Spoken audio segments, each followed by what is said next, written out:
The sun was sinking behind the horizon, painting the desert plains in shades of fire and blood, when an old cowboy named Elias Crow rode along a forgotten road, the kind of place where people rarely appeared and hope even more rarely lingered. And suddenly his horse stopped, snorting nervously, pawing at the dry earth, and Elias smelled the sharp scent of dust, blood, and something else: pain, fear, survival. And then he saw her, lying at the edge of the road, almost blending with the dirt, a young woman battered beyond recognition. Clothes torn, face bruised, wrists marked with rope, barely breathing, and in that instant, a man who had long buried his compassion and sworn off involving himself in other people's lives felt something stir in his chest, something he thought he'd lost forever. He knew that if he rode away, she would die, and with a heavy heart, he lifted her, carefully securing her to his saddle, and rode toward his lonely cabin, the wind carrying faint whispers from her lips, fragments of a nightmare that clung to her even in waking. And as he reached his cabin, he kindled a fire, cleaned her wounds, set broken bones, and spent the night beside her, listening to her shallow, ragged breathing while memories of his own lost past, the wife he had buried, the child he could not save, the life broken by violence, haunted him silently.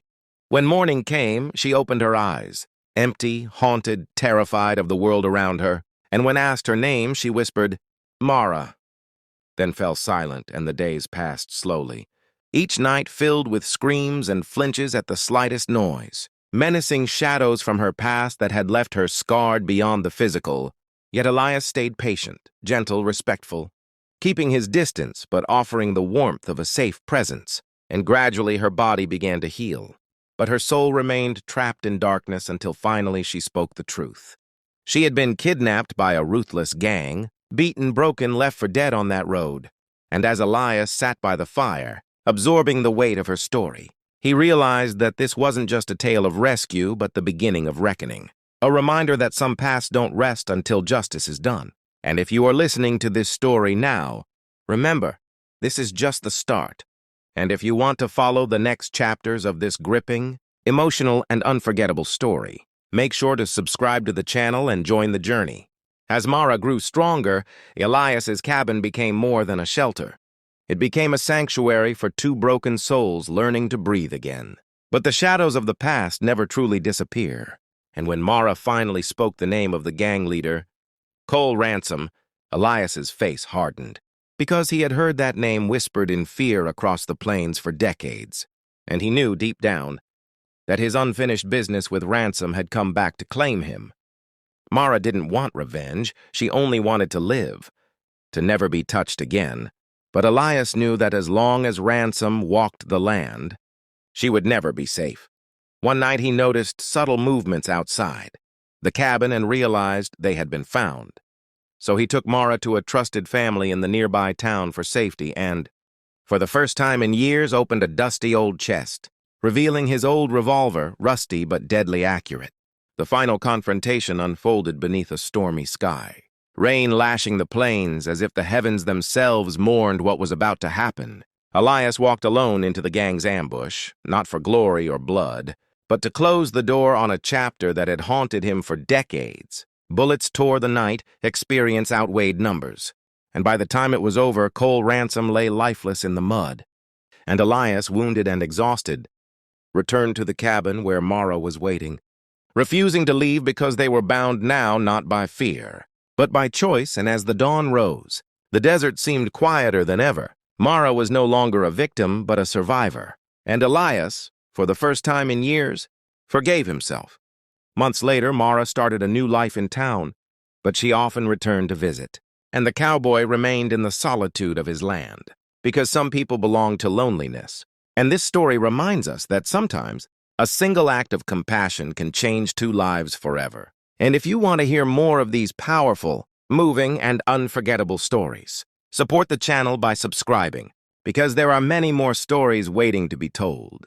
Weeks had passed since that stormy night when Elias had faced Cole Ransom and Mara had finally begun to breathe again without fear, clouding her every thought.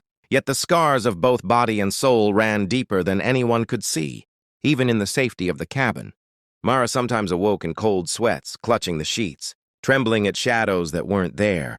And Elias, patient but quiet, would sit by her side, not speaking much, letting the silence between them carry reassurance like a fragile shield.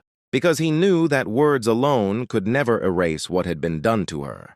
And yet slowly, Mara began to reclaim the life that had been stolen from her, the gentle gestures of tending the garden, outside the cabin, the sound of water boiling in the kettle, the quiet laughter she dared to let escape when Elias made a clumsy joke about how useless he was at cooking, but the past does not forgive so easily. And even as they settled into this fragile peace, news began to reach them through whispers from travelers on the road. Ransom's gang had not been fully eradicated.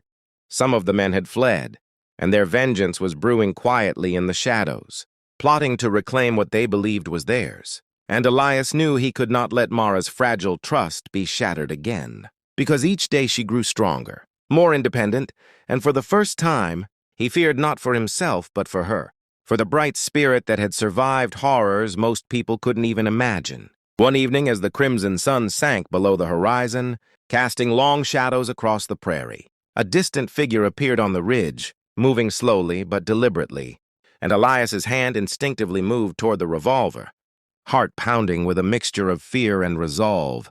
Mara standing behind him, her eyes wide but steady, realizing finally that she would have to confront not only the physical danger, but also the lingering terror inside her. And when the stranger drew closer, revealing a messenger from one of Ransom's surviving lieutenants, bearing a cryptic note that promised both ruin and a test of trust, the weight of the world pressed down on the cabin, the wind howling through the cracks in the walls like the cries of those long dead. And Elias read the message with a calm that belied the storm brewing inside him. They demanded Mara's return, or they would leave a trail of destruction across every settlement along the way. And in that moment, the fragile bubble of safety they had built seemed to shatter. Mara turned to him, eyes glistening with determination for the first time in weeks, and whispered, "I'm not going back."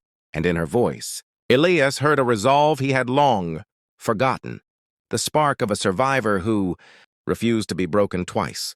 And so began the planning, the strategy, the night spent mapping every possible escape, every vantage point, every way to turn the tables.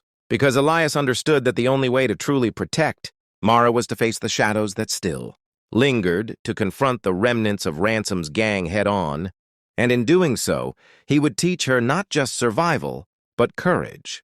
And as the moon rose high, casting silver light over the cabin and the plains beyond, Mara finally allowed herself to smile, the first genuine smile in what felt like an eternity, because she realized that she was no longer alone, and that in this rugged, unforgiving land, she had found a protector, a friend, and perhaps even someone who understood the quiet language of a broken heart. And if you are watching this story unfold and feeling the tension, the fear, and the triumph of survival, make sure to subscribe to the channel, because the next chapter promises even greater dangers, deeper emotional truths, and moments that will grip your heart and refuse to let go.